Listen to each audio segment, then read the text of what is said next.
Hey everybody, this is Natasha Watts and you are watching The Miss Gabby Show.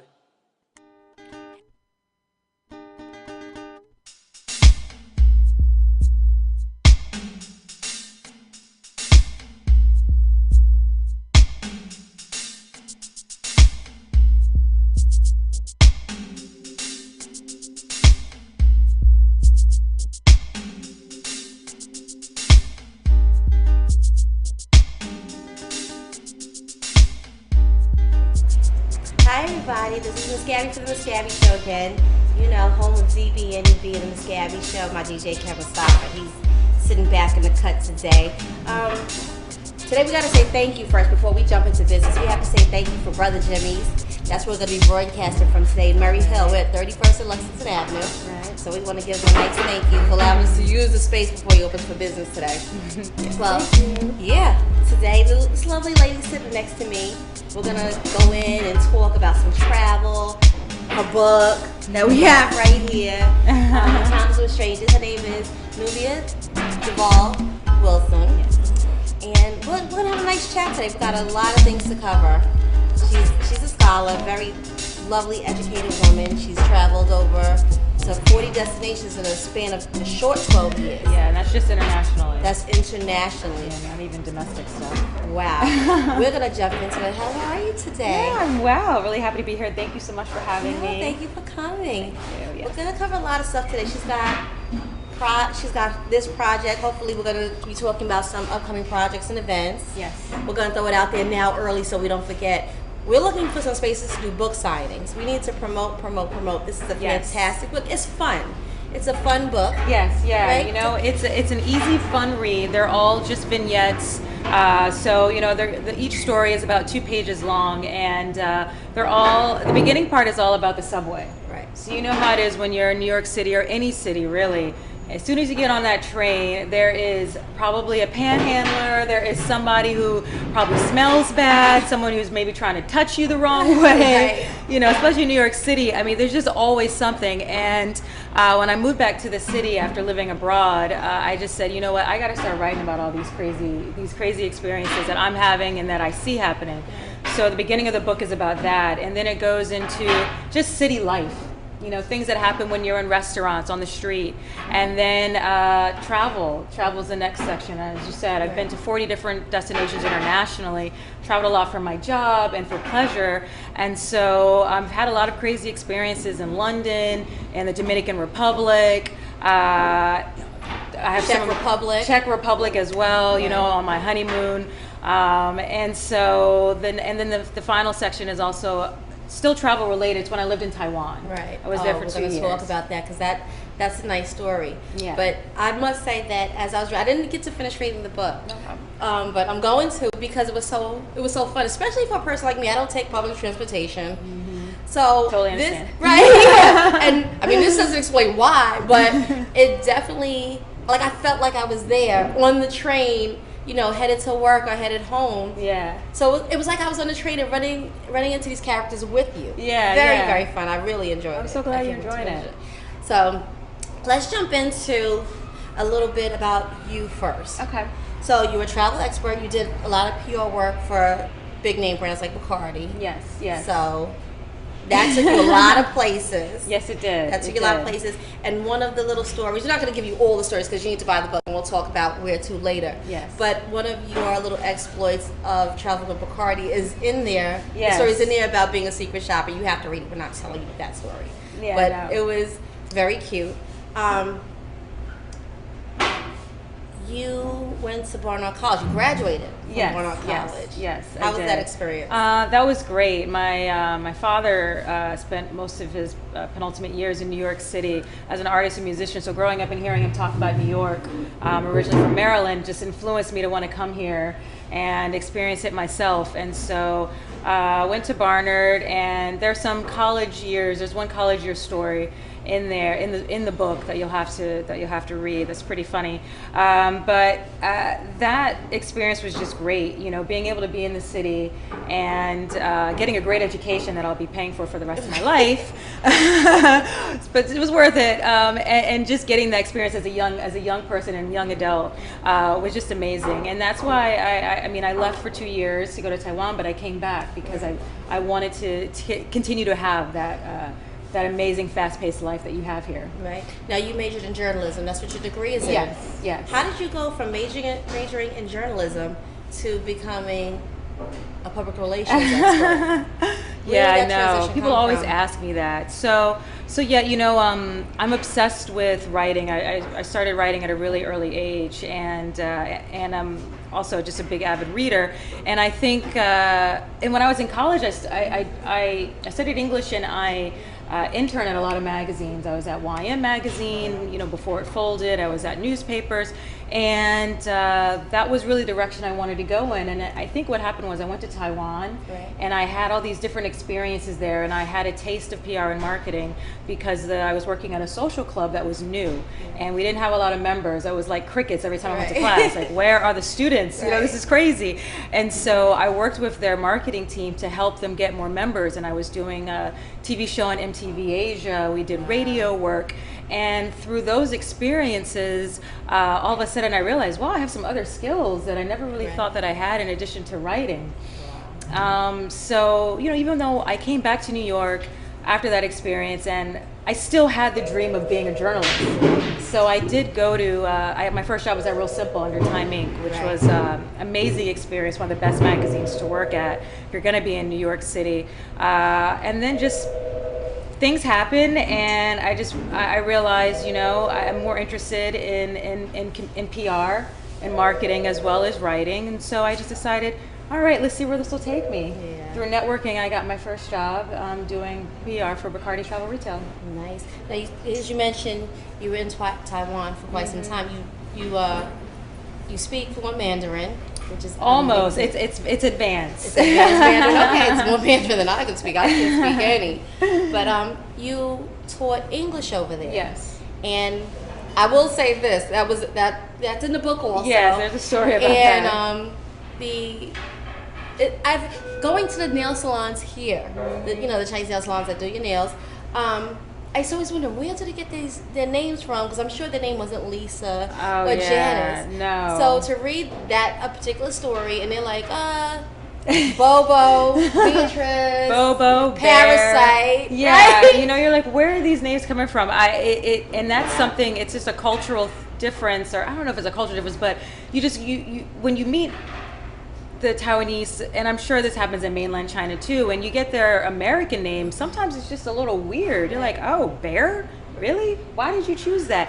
And a lot of times they choose it because they like the way it sounds. Right. It's not that and sometimes it is about what it means, which is what happened in that story that I shared. You know, he chose that name because of its meaning, and he was very smart and had researched it and everything. Right, it was just an odd name. But and you have to keep a straight face when you're trying to teach an important lesson and you're saying Bobo. Right. You know? I mean, what do you think, Bobo? So yeah, I mean, it's a fun experience, and I had to write about it, so that's included in the book. Nice. How long did you live there? So I was there for 2 years. Wow. I thought I was only going to stay 1 year, but you get hooked easily, you know, to that type of lifestyle. And it's easy to live there. It's not very expensive. You make good money, save a lot, you know, and party a lot too. Really? I mean, like the nightlife is actually really good. Wow. I didn't write about all that. There's one story about a nightlife experience, but they're all-you-can-drink bars and clubs there. And it's not like New York City where you're spending $75 for all you can drink. You're spending like the equivalent to $20. Really? For top shelf, all you can drink. And I mean, I'm just glad that I didn't have a Facebook page when I was there. Like, I think I had a MySpace page, which is like no one goes on MySpace anymore, you know. But so yeah, just say that's a good I thing. would, yeah, I would definitely recommend that. Now, as you said, you speak Mandarin. Yeah. You're advanced Mandarin.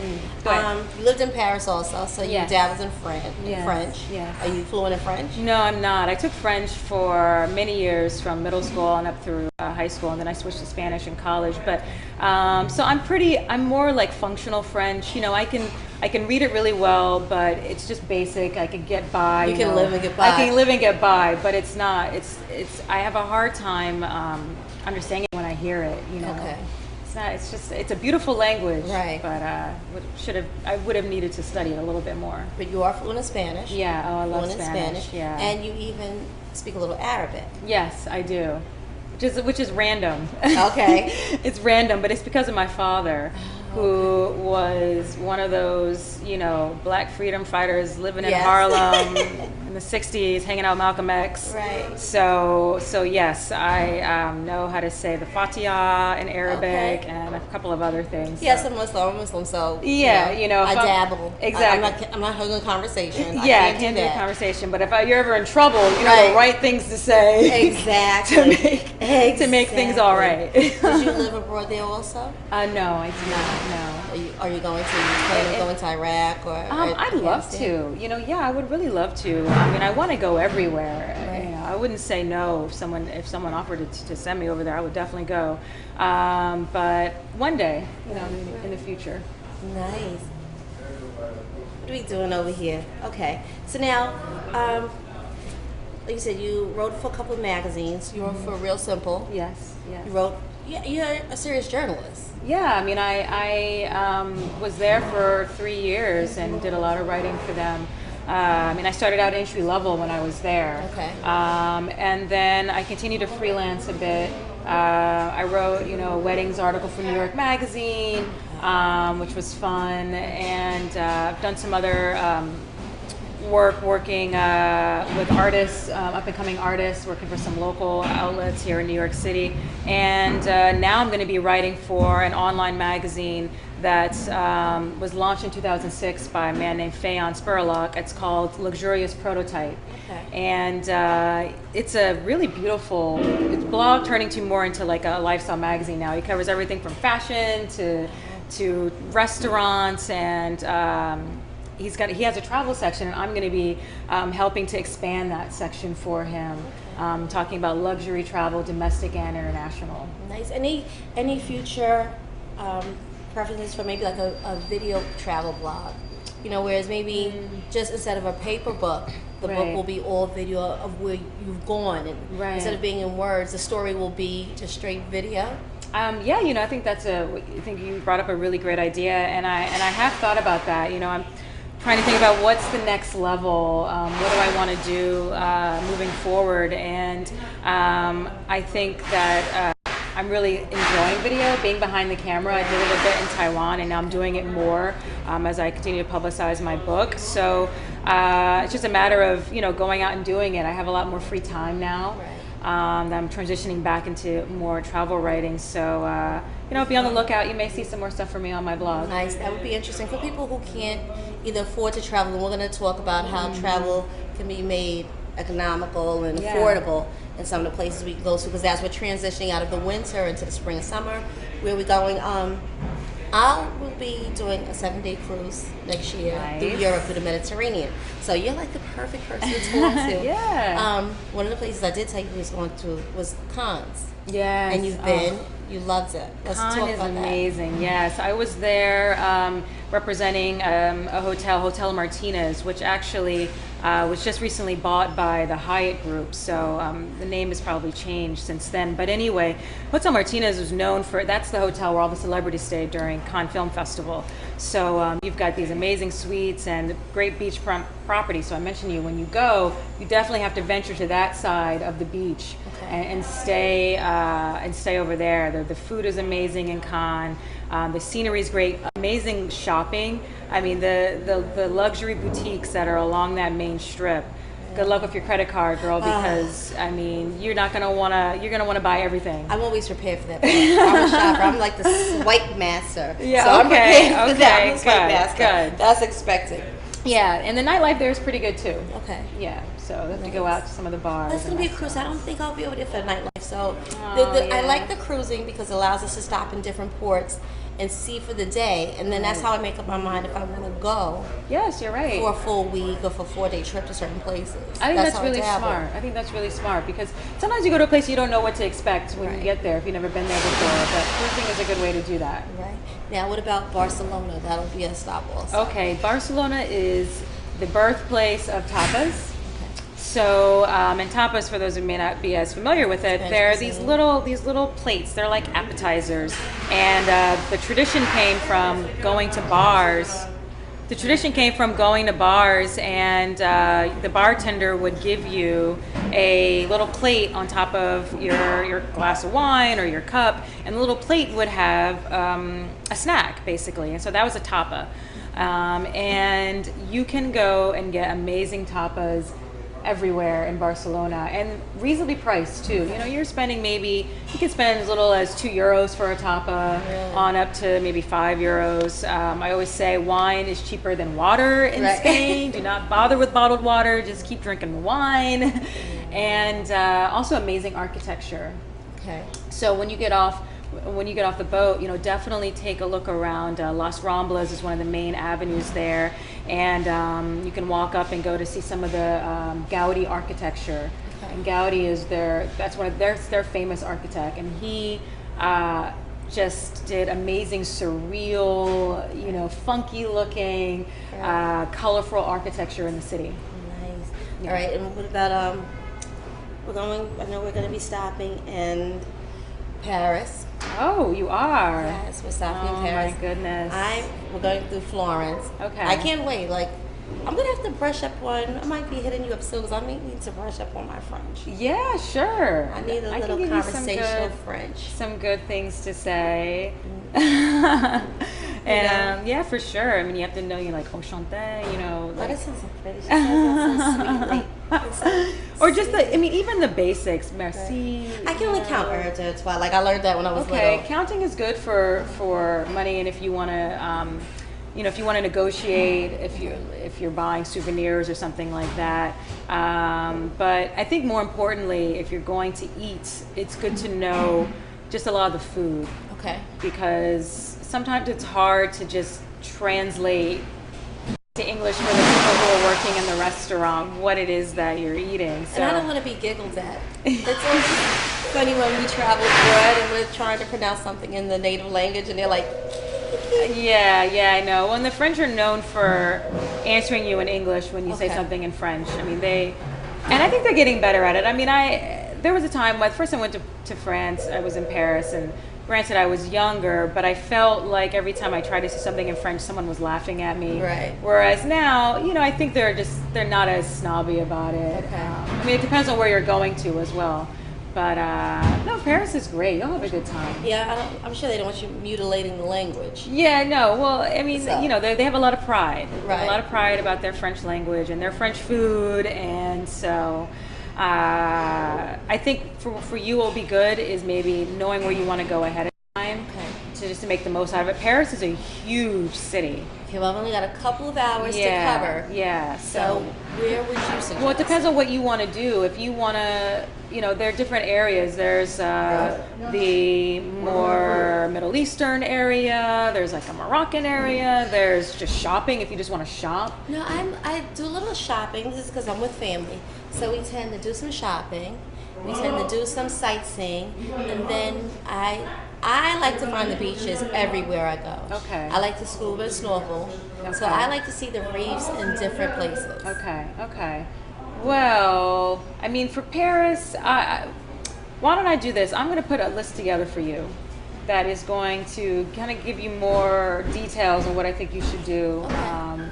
But I would say, I think to have the best experience for your first time, I think you need to go to a good cafe. Okay.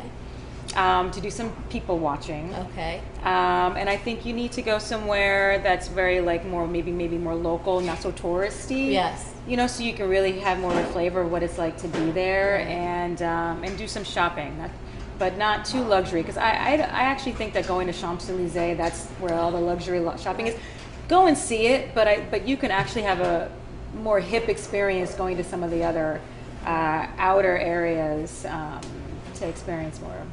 Well, that's one thing I do. And a lot of people say you're crazy because when we do travel, like I said, we usually travel in a large group, but usually maybe 4 or 5 of us break off separately. And I'm the person that says I don't want to take the cruise lines tour. Right. Let's grab like the local dollar van guy, and give him some money because he's trying to feed his family. Right. And take me to your hood. This is what I want to see. I want to eat where you eat. Right. I want to see where you shop. I need to get the real experience. Right. If I want to be in a touristy area, I'll stay in New York and visit Madison Avenue, Yeah. or Fifth Avenue, or Times Square. Right. So that's what that's the experience I like to have when I go away. Well, another trick that I like to do, and this will be good for you because you're not staying at a hotel. Pick one of the nicest hotels in the area and call the concierge. Okay. Because they will give you all those insider tips. If you don't have a lot of time to go research, or if you don't have someone that you can talk to who's been there and who knows a lot of the things, concierges have all that information. Just say, oh yeah, I'm thinking about staying at the hotel in a few weeks, and could you just give me some advice? I want to do this, that, and the other, and they will jump to help you because that's what they do. Yes. That's a great tip. I've never even thought about it. Thank you. That's a great tip. Now, like I said, transitioning from winter into spring and summer, for people who want to do affordable luxury travel, what are some of the places that you normally suggest? Yeah, sure. You could go on to Gilt. Gilt Group does flash sales for travel, which is really great if you want to try to get some of these uber luxe locations that are very, very expensive. But again, you have to be really flexible because you never know what's going to come up. Right. So really, that's if you have no idea really where you want to go and you're being flexible, you can do one of their flash sales. Okay. I also love going on to kayak, Really?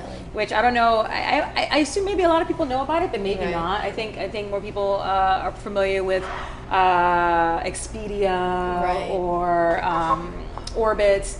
But kayak is great because you can search by star rating of hotels. Okay. You can search by budget, by price, and they will aggregate all that for you, and then you just choose what you want.